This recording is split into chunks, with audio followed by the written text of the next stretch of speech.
And I think that everybody needs multiple sides of their persona to be a successful musician.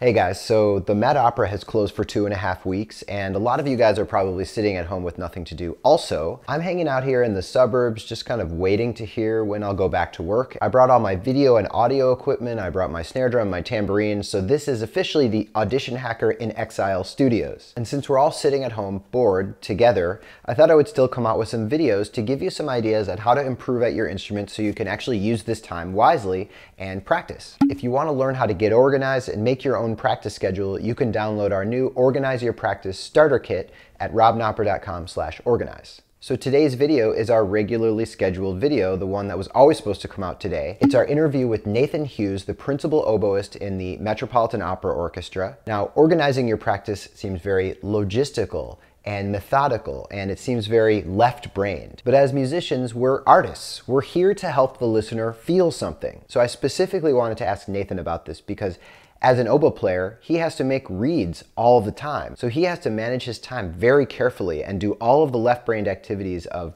being a project manager, but he's also such an incredibly beautiful and musical player, so I wanted to ask him how he balances the left brain and the right brain activities of being a musician. There's the diligent organizer that can, make sure that you get to the reed desk every day, make sure you're mapping out how much practicing you're doing every day, that you're organized, and that you actually get to everything by the end. Because if you don't do that, you're going to be unprepared. If you concentrate too much only on that, you can sometimes lose the other side of the persona, which I think needs to always be there in auditions and any performance, and that is the more personal, artistic side. That is someone who is able to play in a way that inspires, that the characters and moods are very clear, and that it's clear that you love music and you love what you're playing, and that it's not gotten dull somehow by all the repetitions and the organizational half of your brain. So to follow up on that, I asked him on a day-to-day basis, how do you decide when to work on the left brain stuff and when to work on the right brain stuff? It's pretty tough, I'd have to say, because it's so easy to flip into one and get stuck there. Some people are very much stuck in the artistic one. They're always imagining of how they can play something and they're getting the feeling for things and this and that, and oops, the audition's tomorrow.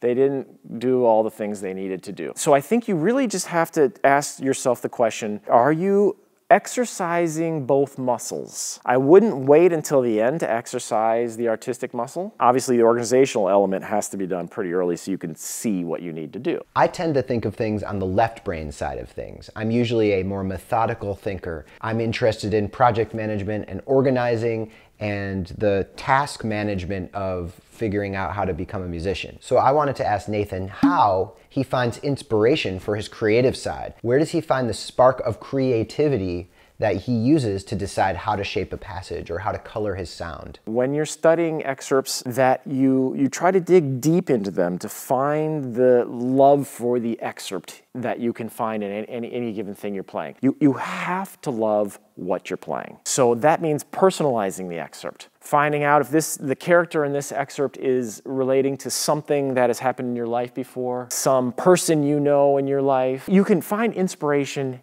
anywhere. Sometimes just having a great meal, I find inspiration. Not too long ago, I had this meal and it came out with this thing called this ricotta cloud.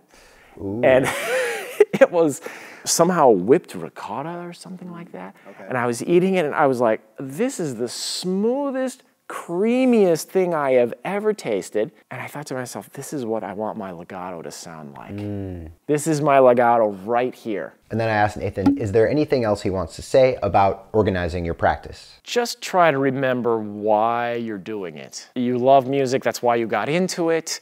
That's why you're putting in all these hours, and try to never lose sight of that all the way to the end, because that'll keep the joy in the music. Some of this routine is fun for some people. Some of these routines are not fun for some people, but it's what we have to do.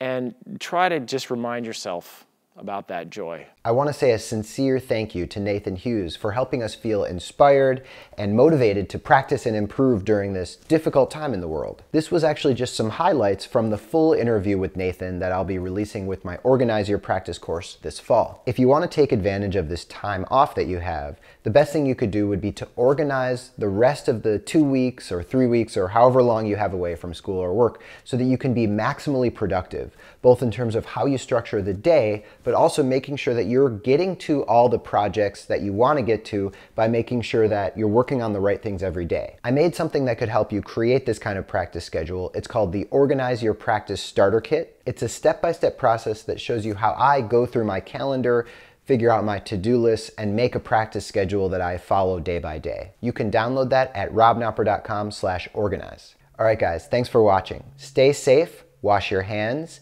don't touch anyone. Give me a thumbs up below and subscribe to the YouTube channel, and I will see you again in the next video.